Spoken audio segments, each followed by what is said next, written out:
Hello my friends, तो कैसे हैं आप लोग। उम्मीद करते हैं कि आप लोग अच्छे होंगे और आप मेरे वीडियो को ज़रूर देखते हैं और कमेंट्स करते हैं, तो मुझको बहुत अच्छा लगता है। चलिए माय फ्रेंड्स, आज का जो टॉपिक लेते हैं सफलता और असफलता के दरमियान मतलब क्या करना चाहिए। मुझे ये आज के टॉपिक आपके बारे में है।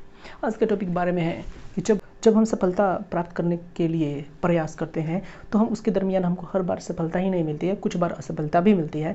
तो जब असफलता मिलती है तो हम अपनी असफलता से बाहर कैसे निकलें। हर व्यक्ति बताता है कि सफल व्यक्ति बनिए, सफलता बड़ी चीज़ होती है, सफलता बड़ी चीज़ होती है। तो जी मानते हैं कि सफलता बड़ी चीज़ होती है, लेकिन व्यक्ति हर बार सफल तो नहीं होता है। लेकिन असफलता मिलती है, सफलता के दौरान अगर वो असफल हो जाए तो फिर कैसे अपने आप को बाहर निकाले, ये सबसे बड़ी चीज़ है। तो चलिए स्टूडेंट, सबसे पहली बात है कि क्या करना है। रूल नंबर फर्स्ट करना है कि जब भी असफलता मिली आपको हमेशा उन की फैक्टर्स को लिखना है कि किन बातों के चलते आपको असफलता मिला, क्योंकि अगर उनको जान जाइएगा तो फिर दोबारा नहीं दोहरा पाइएगा। तो सबसे पहले आप एक नोटबुक पे नोट्स लिखिए और देखिए कि किन चीज़ों को आपको नहीं आता है, उनको मतलब बनाइए, लिस्टेड कीजिए और लिस्टेड करने के बाद उन पर काम कीजिए और फोकस कीजिए उन कार्यों पर और उनको अच्छी तरह से बनाइए। मान लेते हैं कि आप 10 क्लास में हैं तो आपको क्वाड्रेटिक पॉलिनोमियल नहीं आता है बनाने और आपको लीनियर इक्वेशन ऑफ 2 वेरिएबल्स नहीं आते हैं, तो आप उस पर फोकस कीजिए, काम कीजिए और उसको इम्प्रूव कीजिए। हो सकता है स्किल इम्प्रूव करेंगे, हो सकता है नहीं, बिल्कुल होगा। स्किल इम्प्रूव कीजिएगा और आप उसमें निपुण हो जाएगा, फिर आपकी कमजोरी आपकी ताकत बनेगी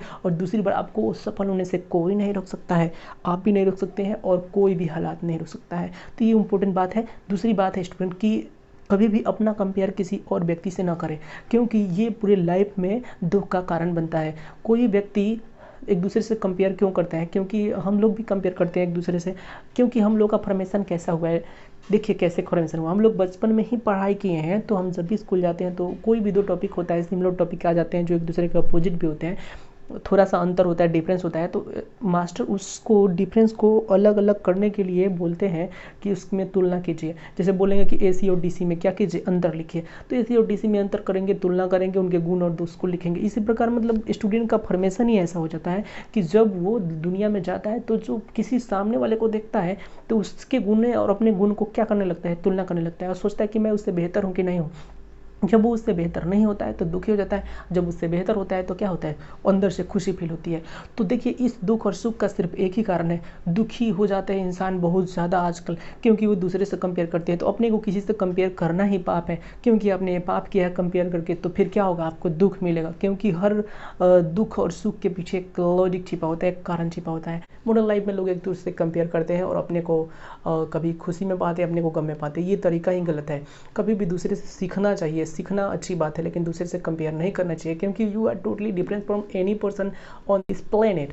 किसी व्यक्ति से मतलब टोटली डिफरेंट है, क्योंकि आप टोटली डिफरेंट है किसी व्यक्ति से। तो सबसे पहली बात कि किसी से कंपेयर नहीं कीजिएगा। तीसरी बात, अगर आप असफलता से बाहर निकलना चाहते हैं तो देखिए एक और बात है कि नए नए टैलेंट्स को सीखना चाहिए, न्यू स्किल अपने आप को डेवलप करना चाहिए। कोई ऐसा भी स्किल है जो आपके लाइफ टाइम से मैच नहीं करता है, थोड़ा सा अलग तरह का है, तो आप उसको भी सीखना चाहिए, क्योंकि वो किसी ना किसी वक्त काम आएगा। क्योंकि हर हुनर को सीखना चाहिए और मतलब इससे क्रिएटिव बनिएगा तो आपका थोड़ा सा रिक्रिएशन होगा, रिक्रिएशन मनोरंजन होगा, जिससे आप अपने काम को डबल एनर्जी के साथ कीजिएगा। और चौथी बात ये है कि हमेशा दिमाग में आशा रखिए, आशा और विश्वास रखिए। कोई एक चीज़ कार्य में एक बार असफलता मिलती है तो फिर उसके बाद दूसरे की टाइम में सफल होने के लिए अपने दिमाग में जो व्यक्ति आशा रखता है वही उसकी तरफ अग्रसर होता है। मन में आशा रखिए, विश्वास रखिए, एनर्जी रखिए कि अगर आपका लाइफ है तो जरूर कुछ ना कुछ बाकी है। जब तक आप जिंदा हैं कुछ ना कुछ बाकी है।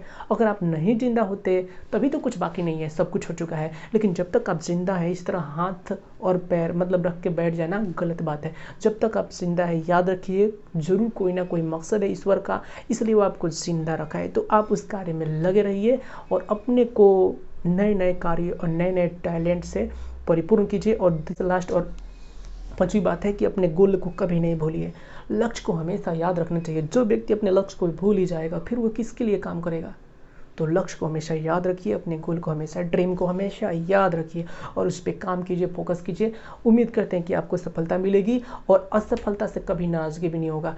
याद रखिएगा जितने भी की फैक्टर्स मैं आपको बताया हूँ वो क्रिटिकल कंडीशन में आपको हेल्प करेंगे। तो समझ लीजिए स्टूडेंट, क्योंकि अच्छे कंडीशन